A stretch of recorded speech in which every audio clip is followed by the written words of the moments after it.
Hello दोस्तों, कैसे हैं आप सभी। एंड आई विश आप सब लोग भाई बढ़िया होंगे। मेरी तरफ से भाई मैं हंस इसलिए रहा हूं क्योंकि आज मैं ना ये आलू सा चेहरा दिखने वाला ये जो आदमी दिख रहा है ना सुअर से मुंह का, आज हम इसके ऊपर वीडियो बनाने वाले हैं। और वीडियो क्या बनाने वाले हैं, आज ये देखने वाले हैं कि इस मनुष्य ने ऐसे कौन कौन से विचित्र तरीके के नियम लगा रखे अपनी कंट्री में जिसको कि देखकर भाई आपको हंसी आएगी और मेरे को तो हंसी आई रही है क्योंकि ये सुअर से मुंह का दिखने वाला आदमी कुछ है ही ऐसा।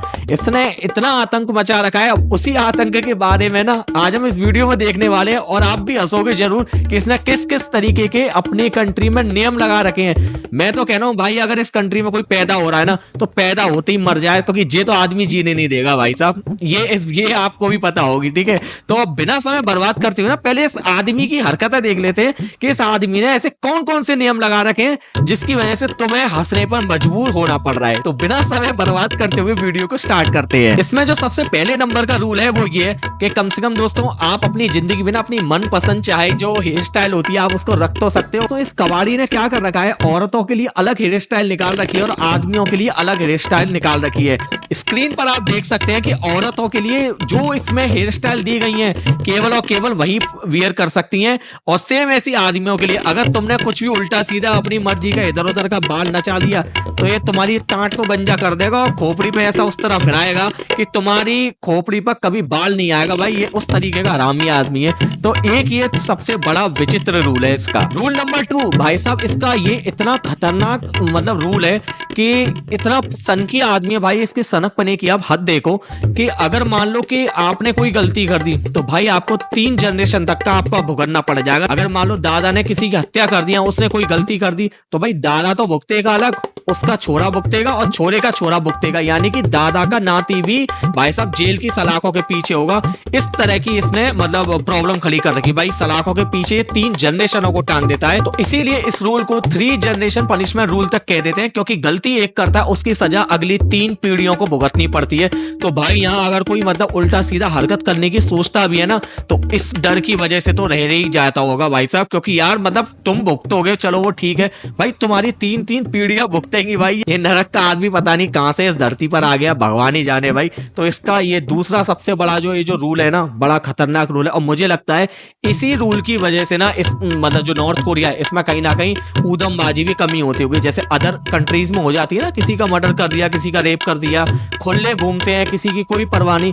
तो इस रूल की वजह से शायद कोई भी बंदा गलती करने से पहले 1000 बार सोचता होगा कि अगर तुमने कोई ढोंग रचा दिए तो तुम्हारी 3 जनरेशनों को पेला जाएगा। रूल नंबर 3 भाई लोग, आप ब्लू जीन्स नहीं पहन सकते क्योंकि ब्लू जीन्स का इसका ये जो नॉर्थ कोरिया वाला किम जोंग उन ये जो भैंसा से मुंह का है ना, इसको ऐसा लगता है कि ये जो वेस्टर्न कल्चर है ना ये हमारी कंट्री को तबाह कर देगा, क्योंकि इसका ये जो मानना है कि ये जो ब्लू जीन्स का जो कॉन्सेप्ट है ना वेस्टर्न कल्चर से आया है और इसका कि हमारी कंट्री पर प्रभाव पड़ सकता है, लोग इससे इन्फ्लुएंस हो सकते हैं और हमारे खिलाफ बगावत कर सकते हैं। तो इसीलिए इसने ऐसे ड्रामे ही नहीं रखे, इसने ब्लू जीन्स को ही खत्म कर रखा है।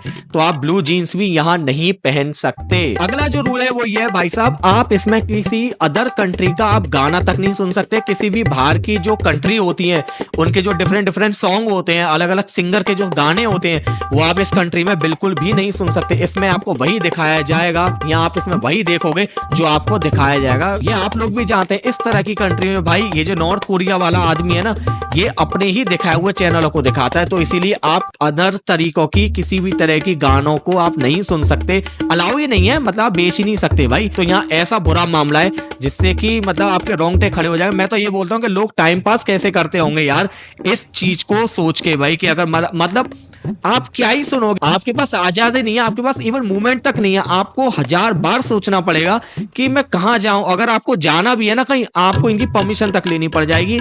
ऐसा तक ड्रामा चल रहा है भाई साहब इस कंट्री में। अगर आप ये सोचते हो कि भाई गानों से काम ना चला तो मैं टीवी देख लूं, तो भाई साहब टीवी पे भी और भी बड़ा ड्रामा है। आप टीवी में केवल 4 तरीके के चैनल ही देख सकते हैं, उसमें भी ये वही चैनल आते हैं जो इन्होंने डिसाइड कर रखे हैं और उसमें भी ज्यादातर इसमें नॉर्थ कोरिया की जो डॉक्यूमेंट्रीज होती है ना वही दिखाते हैं अपने आप को अच्छा साबित करने के लिए कि भाई देखो हम कितने ज्यादा बढ़िया हैं। तो वहां पर भी वही दिखाया जाता है जो कि आपको जबरदस्ती देखना है, आप अपनी मर्जी से नहीं देख सकते।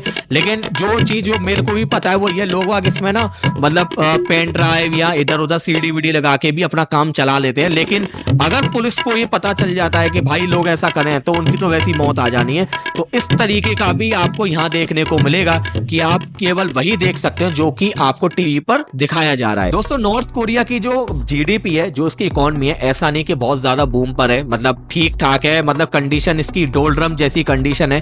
तो यहाँ पर लोगों की परचेजिंग पावर भी उस हिसाब की नहीं है जैसी अदर कंट्रीज में होती है।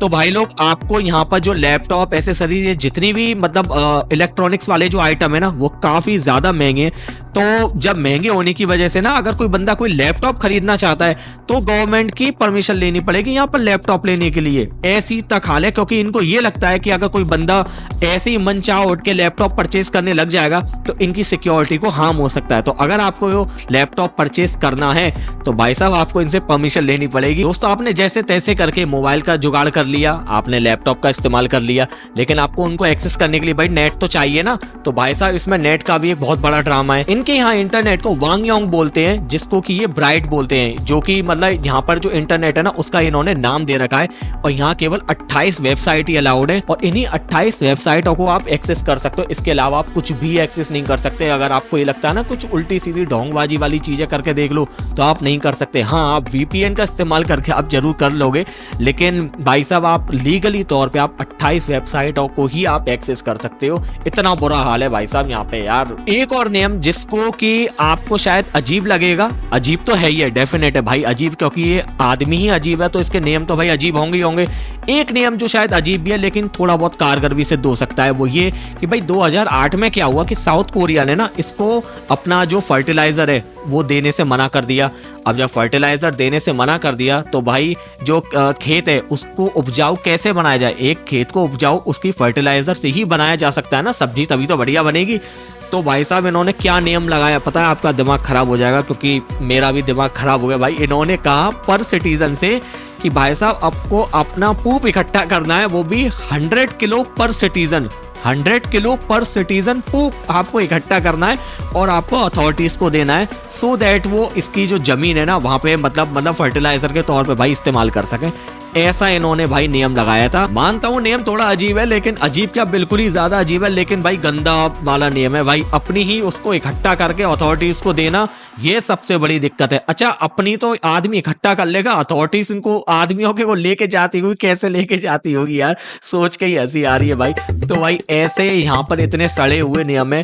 मैं तो भगवान से दुआ करता हूँ भाई कोई यहाँ आदमी पैदा ही ना हो जाए। अगर कोई आदमी यहाँ पैदा हो रहा है ना तो यूं समझ लो शायद अपनी दोबारा मौत लेकर आया है इस धरती पे। और इस मोटे से चेहरे से दिखने वाले आदमी के अंडर अगर कोई रह लेता है ना तो आदमी शायद जीवित बच नहीं सकता। अगर आप भागने की कोशिश करोगे आपको गोली से मार दिया जाएगा। आप ऐसे समझ लीजिए कि अगर आपने किसी को ये कहते हुए सुन लिया कि भाई मैं कल परसों या अगले कुछ टाइम बाद मैं जेल से भागने वाला हूं या मैं कंट्री छोड़ने वाला हूं, और अगर किसी को ये पता चल गया कि आपने उसकी बात सुन ली लेकिन आपने अथॉरिटीज को नहीं बताई, तो आपको उसी वक्त उठा लिया जाएगा और वो 3 जनरेशन वाला जो रूल है ना वो आप पे ठोक दिया जाएगा। तो सोचो कितनी गंदी बात है भाई। यहाँ पर आदमी कैसे जी रहे हैं मुझे नहीं पता, लेकिन पता नहीं यार, चलो भविष्य में कभी तो एक ऐसा समय आएगा जब लोग इसके खिलाफ बगावत जरूर करेंगे, और भाई करनी भी चाहिए। जिस तरीके का ये भैंसा सा आदमी है ना, ये आदमियों को जीने नहीं देता भाई। इसने ना अपने सुनाई में आई थी, इसने अपने फूफा को भूखे शेरों के सामने पटकवा दिया। सोचो ये इस ऐसा मतलब खतरनाक आदमी है। आपको जगह जगह इसकी और इसके डोकरे की जगह जगह आपको इसकी फोटो मिल जाएगी। अगर आपने इसकी फोटो को नजरअंदाज किया आप वैसे मारे गए। अगर किसी के घर में आग लग रही है, और एक नियम और है वो मैं आपको और बता दूं, हर घर में इसके और इसके डोकरे की फोटो को होना बहुत जरूरी है। और अगर घर में आग लगती है और अगर आग लगने के टाइम पर आपने उन फोटोओं को नहीं बचाया तो भाई साहब आपकी मौत वैसे ही तय। आपको फिर से वही 3 जनरेशन का और उन्होंने क्या क्या करके आपका खेल कर दिया जाएगा, लेकिन सबसे पहले आप मर जाओ, लेकिन भाई आपको उनको फोटो को बचाना अनिवार्य है। ऐसा नियम है भाई। मतलब मैं क्या ही कहूँ यार, ऐसे नियम होने से बेटर है कि आदमी खुद ही मर जाए ना, वही ज्यादा बढ़िया है। और मुझे कमेंट करके आपको ये बताना है कि भाई आपको इस कंट्री का सबसे खतरनाक रूल कौन सा लगता है। प्लीज अगर कोई मेरी वीडियो देख रहा है ना, मैं जानना चाहता हूं लोगों के कि आपको सबसे बवासीर भरा कौन सा नियम लगता है। मेरे को भी तो पता पड़े कि भाई मेरी ऑडियंस इसके बारे में क्या सोचती है क्या नहीं। तो दोस्तों वीडियो कैसी लगी प्लीज मेरे को कमेंट करके जरूर बताइए। और ये मेरी पहली वीडियो है इस चैनल पर, एंड आई एम श्योर आपको ये वीडियो कहीं ना कहीं भाई पसंद जरूर आई होगी, और मैं इसी तरह की वीडियोज में आपके लिए बनाता रहूंगा। तो दोस्तों मिलते हैं किसी अन्य वीडियो में, जब तक के लिए बाय बाय।